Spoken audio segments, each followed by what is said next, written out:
Pero sobre todo, hermanos míos, no juréis, ni por el cielo, ni por la tierra, ni por ningún otro juramento. Sino que vuestro sí sea sí, y vuestro no sea no, para que no caigáis en condenación. ¿Está alguno entre vosotros afligido? Haga oración. ¿Está alguno alegre? Cante alabanzas. ¿Está alguno enfermo entre vosotros? Llame a los ancianos de la iglesia, y oren por él, ungiéndole con aceite en el nombre del Señor. Y la oración de fe salvará al enfermo, y el Señor lo levantará. Y si hubiere cometido pecados, le serán perdonados. Confesaos vuestras ofensas unos a otros, y orad unos por otros, para que seáis sanados. La oración eficaz del justo puede mucho. Elías era hombre sujeto a pasiones semejantes a las nuestras, y oró fervientemente para que no lloviese, y no llovió sobre la tierra por 3 años y 6 meses. Y otra vez oró, y el cielo dio lluvia, y la tierra produjo su fruto. Hermanos, si alguno de entre vosotros se ha extraviado de la verdad, y alguno le hace volver, sepa que el que haga volver al pecador del error de su camino, salvará de muerte un alma, y cubrirá multitud de pecados. Pues adelante, hermano. Pues bueno, vamos adelante con nuestra meditación y bueno, comentar que llegamos al final de esta carta, como nos habíamos planteado con Manuel al subdividir el contenido de las meditaciones. La verdad que es muy rica, ¿no? La carta y claro, por ejemplo, este texto que sería las recomendaciones finales que nos deja Santiago, tiene mucho contenido, pero bueno, en mi caso he querido centrarme en un título de la meditación, estas recomendaciones finales de Santiago para esos primeros creyentes cristianos de trasfondo judío que habían salido fuera de Palestina y que bueno, que llega a nosotros. A través de la historia nos alcanzan estas recomendaciones finales de la carta. Yo quisiera resaltar tres puntos que han llamado mi atención y que creo que habría más para hablar, pero para no extenderme mucho, quisiera hablar sobre, primer punto, la honestidad y la vida cristiana, que mira tú por dónde, yo no había hablado con Manuel sobre este caso que acaba de explicar de esta persona. Aquí Santiago nos está haciendo meditar sobre la honestidad y la vida cristiana. Un segundo punto que quisiera que meditemos es la oración y los distintos estados de ánimo que vamos atravesando los creyentes. Y el tercer punto que quisiera que meditemos es la confesión también como una disciplina que plantea Santiago para el pueblo de Cristo. Y entonces, primer punto es esta honestidad en la vida cristiana. Y claro, si recordamos el verso 1, como decía, ¿no? Él está hablando a estos cristianos que han tenido que salir de Palestina y están viviendo fuera de Palestina, y él les dirige esta carta. Y parece que estos creyentes tenían su cultura judía bastante arraigada. Y dentro de esa costumbre y esas maneras de ser por el trasfondo judío, se ve que practicaban hacer juramentos. Y claro, este hacer juramentos tiene raíces muy profundas en el Antiguo Testamento. Y las personas hacían juramentos para afirmar que lo que decían era la verdad en lo que estaban hablando. Y claro, así el juramento se planteaba como una especie, podríamos decir, de maldición sobre sí mismo que declaraba una persona, y que claro, si su palabra no era cierta o no se cumplía lo que estaba prometiendo, entonces era un problema, ¿no? Y estos juramentos eran parte del día a día de la gente. Contrataban y usaban los juramentos, o también si había que solucionar alguna disputa, los juramentos también se utilizaban. Y bueno, era válido también para evitar que se extendiera un conflicto, ¿no? Y no llevarlo, por ejemplo, ante un tribunal. En nuestro texto de Santiago hemos venido viendo anteriormente el paralelismo que tiene Santiago al explicar esta carta y al escribir esta carta con el Sermón del Monte que dio el Señor Jesucristo durante su ministerio, ¿no? Y claro, aquí Santiago retoma esa enseñanza de Cristo. Podemos leer Mateo 5, 34, 37. Le pido a Silvia que lo lea para que recordemos ese momento en que Cristo enseñó. Pero yo os digo, no juréis en ninguna manera, ni por el cielo, porque es el trono de Dios, ni por la tierra, porque es el estrado de sus pies, ni por Jerusalén, porque es la ciudad del gran rey. Y claro, Jesucristo había notado esa situación mientras él enseñaba en medio del pueblo. Y claro, Jesús había dicho en el Sermón del Monte que un creyente sincero debe vivir de forma que no sea necesario que nos pongan bajo juramento y que nuestra forma de ser, nuestro estilo de vivir tiene que ser de tal manera que nuestra reputación se demuestre totalmente honesta, ¿no? Ese debe ser nuestro testimonio permanente. Jesús estaba diciendo, ¿no?, que nuestras palabras tienen que ser con total transparencia y tan verdaderas, de modo que nadie, ninguno, tenga que pensar de que nos tiene que poner bajo juramento, porque surja alguna sospecha de que somos engañosos. Y claro, notamos que el Señor Jesucristo en esos días estaba denunciando una problemática, ¿no? Y creo que era una problemática de una religiosidad hipócrita, por un sistema de juramentos que se había puesto en práctica, ¿no? Y claro, para un judío, cumplir un juramento, si era un juramento que se hacía donde se mencionaba el nombre de Dios, era obligatorio cumplirlo, ¿no? O sea que si una persona juraba y el Señor estaba allí de por medio, por fuerza y cueste lo que cueste, había que cumplir ese juramento. Pero si se trataba de un juramento donde no entraba la persona del Señor, que no se mencionaba, entonces era un juramento que se podía romper. Así lo comenta Berkeley, ¿no? Si leemos Mateo 23, 16, 22, nos va a aclarar un poco más esto que está planteando el Señor Jesucristo. Ay de vosotros, guías ciegos, que decís, si alguno jura por el templo, no es nada, pero si alguno jura por el oro del templo, es deudor. Insensatos y ciegos. Porque ¿cuál es mayor, el oro o el templo? ¿Qué significa al oro? También decís, si alguno jura por el altar, no es nada, pero si alguno jura por la ofrenda que está sobre él, es deudor. Necios y ciegos. Porque ¿cuál es mayor, la ofrenda o el altar que santifica la ofrenda? Pues el que jura por el altar, jura por él y por todo lo que está sobre él. Y el que jura por el templo, jura por él y por el que lo habita. Y el que jura por el cielo, jura por el trono de Dios y por el que está sentado en él. He querido que leamos este texto para... Se encuentra en un momento que Cristo está denunciando, ¿no?, toda la hipocresía de los fariseos. Y entonces este tema de los juramentos se había transformado en algo tremendo, ¿no? Por eso el Señor Jesucristo denuncia con mucha fuerza esto. Habían construido un sistema muy corrupto. Y parece, según lo que hemos leído de Santiago, que esta forma de utilizar juramentos se había traspasado a los primeros cristianos.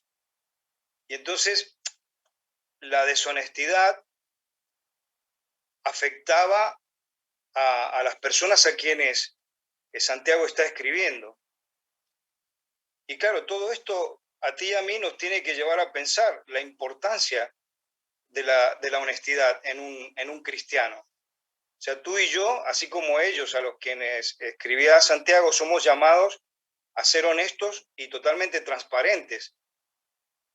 Y creo que de verdad es muy importante esto, porque si pensamos por un momento cómo sería, ¿no?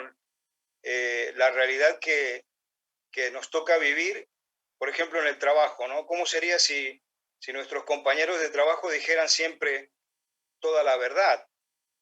No solamente que se eviten de decir mentiras, sino que todas las cosas se traten de expresar de tal y como son exactamente.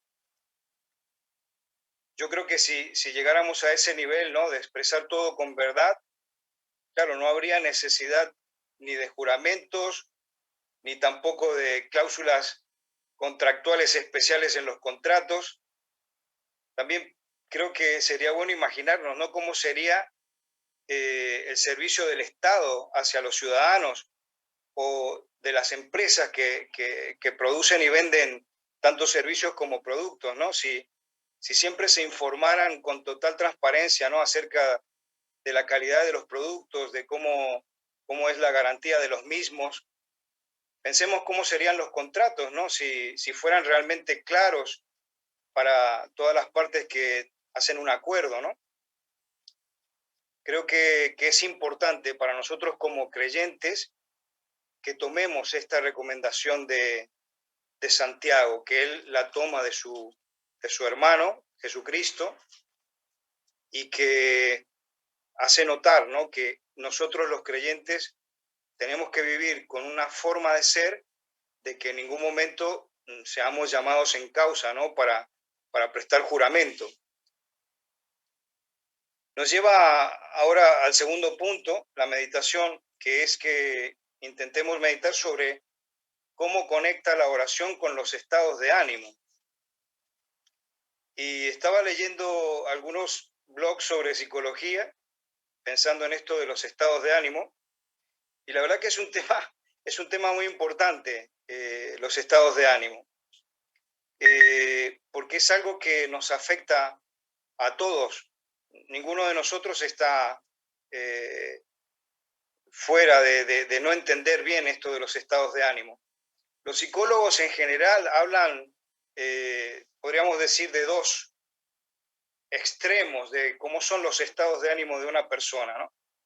Podríamos decir que tú y yo podríamos tener un estado de ánimo bueno o malo en esos extremos, y después hay una clasificación, ¿no? De distintos estados intermedios. Pero claro, aquí Santiago nos está planteando, ¿no? esta cuestión de cómo nos sentimos, de nuestro estado de ánimo.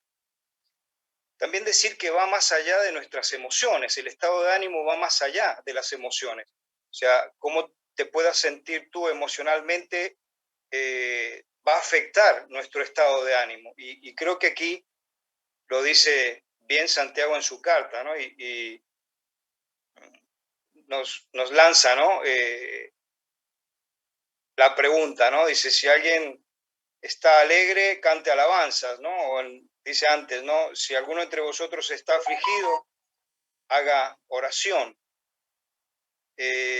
Santiago está considerando, como decimos, nuestro estado de ánimo y retoma el principio de unir nuestro estado de ánimo con la dependencia que nosotros tenemos que vivir de Dios. Y esto por medio de la oración como una herramienta, como una disciplina que nosotros tenemos que vivir en el día a día. Vuelvo a repetir, en el 13 dice, ¿sufre alguno? Entonces, que haga oración. Después va a decir, ¿no? Si alguno está enfermo entre vosotros, llame a los ancianos, ¿para qué? Para que oren por él, ¿no? Después, en el verso 15, vuelve a hablar también de la oración, ¿no? Dice, la oración de fe salvará al enfermo y el Señor lo levantará. El verso 16 habla de la confesión, que vamos a abordar luego, pero también habla también de que tenemos que orar uno por los otros. Y claro, como decía hace un momento, Santiago nos está invitando a enfocarnos en el Señor independientemente del estado de ánimo que estamos atravesando. Y tenemos que hacerlo a través de esa comunicación sincera que es la oración. Es bueno que leamos de nuevo Mateo 6, 5, 6 para retomar cómo Cristo nos enseña lo que es la oración.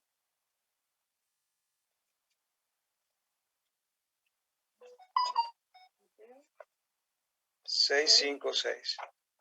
Y cuando ores, no seas como los hipócritas, porque ellos aman el orar en pie en las sinagogas y en las esquinas de las calles, para ser visto de los hombres.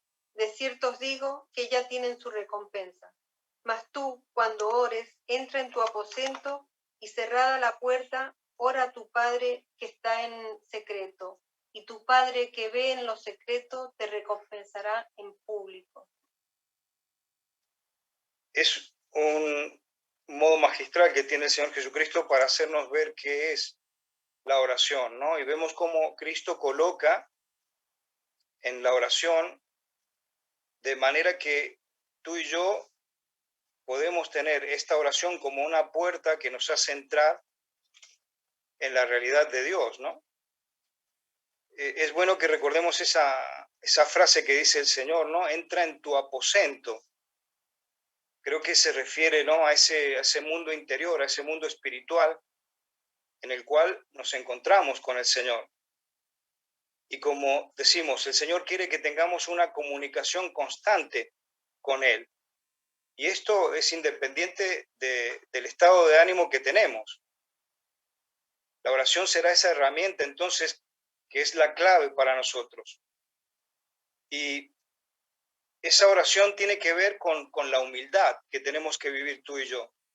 Humildad y dependencia del Señor. Y no con el orgullo y la prepotencia que nos puede caracterizar como seres humanos. Es bueno que leamos Daniel 9:18.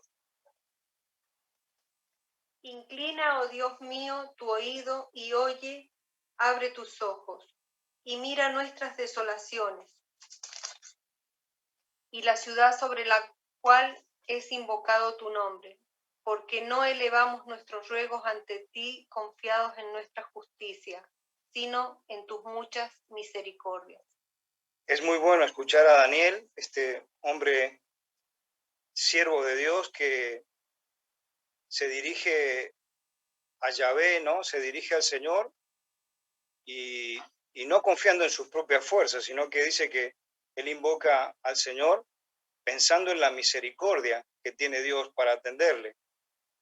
Y aquí Santiago, al escribirnos, también me imagino que se habrá recordado de su hermano, el Señor Jesucristo, ¿no?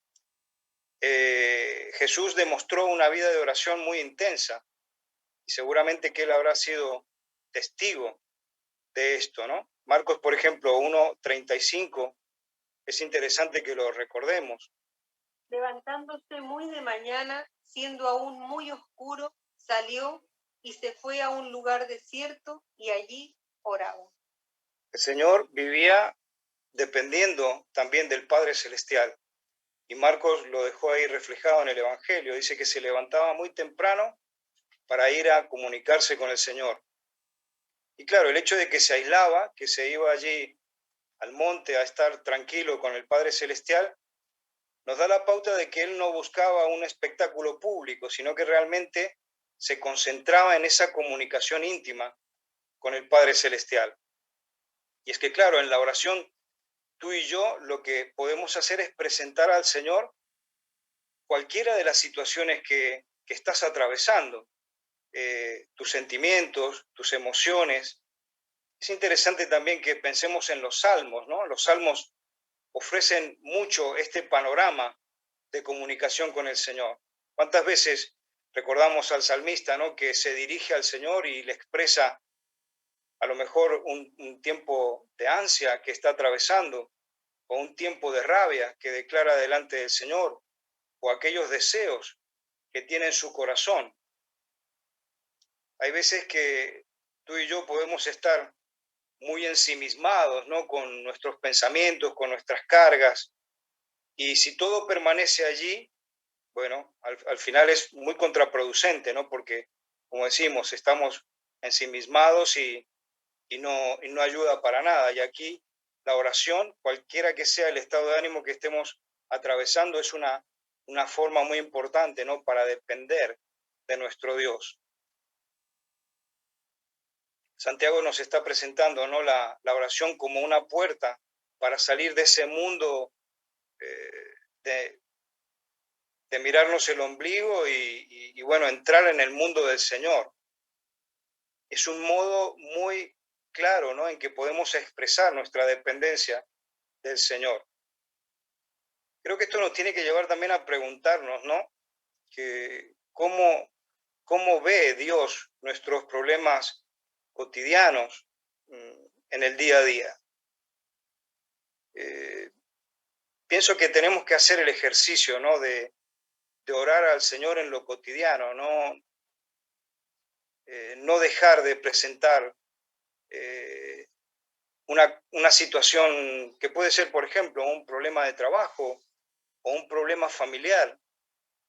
Esta semana lo ponía en práctica, ¿no? Problemas familiares que son complejos, a veces tienes que presentarlos delante del Señor. Señor, tengo esta situación, ¿cómo puedo solucionarlo? Tú ves más allá de lo que yo puedo ver. ¿Cómo puedo hacer, Señor? Y creo que esto es importante para que nosotros entendamos que nuestro Dios es un Dios personal y se interesa por nosotros. Le importamos, le importa lo que te pasa a ti, allí en donde te desempeñas por tu trabajo, allí en tu entorno familiar, por lo que estés pasando. El Señor sí que le interesa. Pero también es importante que tengamos una alerta, porque el Señor no es como el mago este que sale de la lámpara, ¿no?, que se frota y sale un mago y hace los deseos de la persona que ha frotado la lámpara. El Señor es un Dios soberano, un Dios tremendo, que bueno, Él tiene sus planes, tiene su proyecto, y nuestro reto es entender qué es lo que Él quiere dentro de sus planes y nosotros cómo tenemos que movernos dentro de su soberanía, ¿no? El Señor no va a responder nuestras oraciones tal y como nosotros a veces le presentamos algo, ¿no?, como si fuera una lista de la compra. Entonces te pregunto y me pregunto, ¿estamos orando por situaciones específicas de nuestro día a día, por personas que estamos vinculadas por el trabajo, por los vecinos, por temores que estamos atravesando? ¿Tenemos esas preguntas específicas para presentarle al Señor?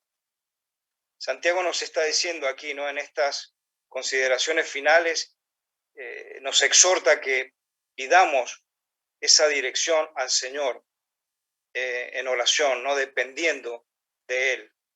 Nos anima, creo, a confiar más y con más calidad en el Señor. Y dicho esto, quisiera que pensemos en el tercer punto que surge a partir del verso 16, ¿no?, de lo que hemos leído, que es esta confesión de la cual habla Santiago. Dice: confesaos vuestras ofensas unos a otros y orad, vuelve a decir, ¿no? Destacamos que no se trata de la confesión como la ve la Iglesia Católica. Nosotros, los evangélicos, no creemos en la confesión como un sacramento. Nosotros creemos que hay un solo mediador entre Dios y los hombres y que cada creyente, cada hijo de Dios es responsable ante el Señor y por medio de Cristo puede confesar a Dios los pecados, los errores, los fallos, ¿no? Entonces nos destacamos de esa forma de ver la confesión como algo sacramental. Ningún líder evangélico de nuestra iglesia ni de la iglesia evangélica en general tiene el poder para absolver los pecados de nadie, porque eso es una potestad solamente de nuestro Dios y de nuestro Salvador, el Señor Jesucristo. Pero aquí Santiago nos está llevando, ¿no?, sobre este tema de la confesión y nos está exhortando a vivir esta disciplina cristiana. Y dice que nuestros fallos, nuestros errores, tenemos que confesarlos los unos a los otros. Aquí lo relaciona inclusive también con la sanidad. Dice, para que podamos ser sanados, ¿no? Y en términos más amplios, también la Biblia nos habla de la confesión. Se habla bastante de la confesión en la Escritura. Se ha practicado mucho en tiempos bíblicos la confesión. Por ejemplo, en el Nuevo Testamento se nos dice, ¿no?, que los nuevos creyentes que venían al cristianismo, previamente de ser bautizados, se confesaban de los propios pecados, ¿no? Mateo 3:6, por ejemplo, se puede leer.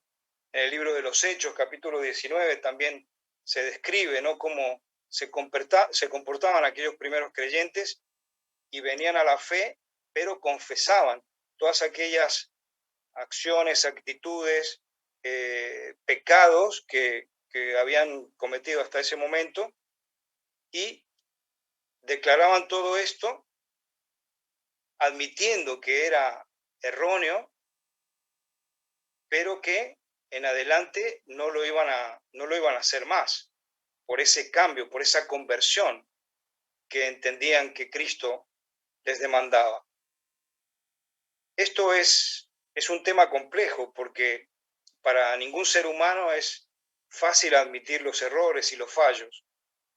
Casi siempre el ser humano prefiere escaparse, ¿no?, de aceptar los errores y los fallos que pueda cometer. Pero en la Escritura vemos que es la forma que Dios quiere que seamos. Y aquí Santiago lo está reforzando. El Señor quiere que nosotros admitamos nuestros errores y fallos. Y después también que tengamos la actitud, una vez que hemos reconocido eso, de cambiarlo. Me parece muy buena la imagen que vemos en el Antiguo Testamento, en el libro de Nehemías. En el libro de Nehemías, capítulo 9, verso 2-3, es interesante si lo recordamos. Pido a Silvia que lo lea. Y ya se había apartado la descendencia de Israel de todos los extranjeros. Y estando en pie, confesaron sus pecados y las iniquidades de sus padres. Y puestos de pie en su lugar, leyeron el libro de la ley de Jehová, su Dios, la cuarta parte del día. Y la cuarta parte confesaron sus pecados y adoraron a Jehová, su Dios. ¿Por qué creo que es importante que recordemos esto? Porque vemos que la comprensión de la Escritura está estrechamente relacionado con la confesión de los pecados. Aquí vemos al pueblo que lee la Escritura, que está retornando a la Escritura, y como por lo tanto se dan cuenta qué ha pasado, quiénes son ellos, qué han hecho con Dios, y confiesan, ¿no?, lo que ha estado mal delante del Señor. Toman conciencia de la problemática, de la indignidad, y por lo tanto confiesan. Y me gusta mucho también, ¿no?, recordar lo que escribe Juan en Primera de Juan, capítulo 1:9. Juan dice: si confesamos nuestros pecados, Él es fiel y justo para perdonarnos nuestros pecados y purificarnos de toda maldad.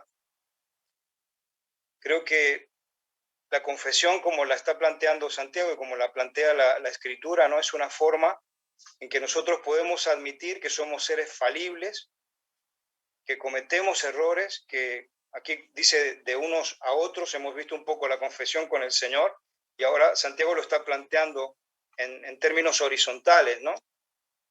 Yo mismo y tú, cualquiera de nosotros puede ofender a su prójimo. Y aquí Santiago nos está diciendo, ¿no?, que eso no está bien, no honra al Señor. Y por lo tanto nosotros tenemos que pedir perdón cuando pecamos en ese sentido, ¿no? Unos a otros, dice Santiago, confesaos vuestras ofensas unos a otros. Por lo tanto, cuando seamos conscientes que hemos ofendido a un hermano, a un vecino, a un compañero de trabajo, a un familiar, creo que es importante que recordemos esto, ¿no?, que dice Santiago, que tenemos que confesarlo, pedir perdón por eso que no honra al Señor. Y mira que es muy fácil que esto suceda en el día a día, porque el estilo de vida que llevamos, con el corre-corre, con todas las presiones que vamos viviendo en el día a día, llevamos mucha prisa. Así que eso a veces te lleva a que tú estás interactuando con otra gente y no la escuchas, o rechazas a alguien, a veces en un modo involuntario, pero resulta que es así. O si hay alguien que a veces trata con injusticia, puede suceder, ninguno de nosotros es perfecto. O a veces hacemos algo y dejamos un desorden para que otra persona lo arregle. A veces pasa eso en la familia. Y bueno, tenemos que reconocerlo cuando hemos ofendido a alguien y confesarlo, pedir perdón y reorientar nuestra conducta, ¿no? A veces también puede pasar que llevamos frustración por muchas cosas del día a día y nos descargamos, qué sé yo, con un cliente, con un compañero del trabajo, y a veces herimos a la gente. En la iglesia también suele suceder. Y para que haya una sanidad en ese sentido, tanto para nosotros como para el prójimo, se nos presenta, ¿no?, esta confesión, de manera de que reconocemos, ¿no?, los errores que cometemos. Me gustaba pensar también en esto de la confesión, en la parábola del hijo pródigo, ¿no?, para terminar nuestro pensamiento, nuestra meditación. Cuando el hijo pródigo, dice el Señor Jesucristo, ¿no?, que se da cuenta de todo lo que ha hecho, de las consecuencias que ha tenido, las decisiones que tomó, ¿no?, de rechazar estar al lado de su padre y de que al final terminó allí viviendo en medio de los cerdos. Cuando él vuelve a casa de su padre y se reencuentra con su padre, a un cierto punto él confiesa, ¿no?, delante de su padre y le dice: Padre, he pecado contra el cielo y contra ti. O sea, él reconoce que ha ofendido al Señor, por un lado, pero también que ha ofendido a su padre, a su progenitor, ¿no? Y le está pidiendo perdón. Espero que el Señor nos ayude a que con su espíritu podamos seguir esa línea, ¿no?, que nos dice Santiago, y que podamos ser humildes y reconocer, ¿no?, nuestra falibilidad, nuestros errores, y cuando sea oportuno, pedir perdón sin ningún inconveniente. Dejo la palabra ahora a Manuel para que nos guíe en las reflexiones. Pues muchas gracias, Marcelo, por esta reflexión sobre estos versículos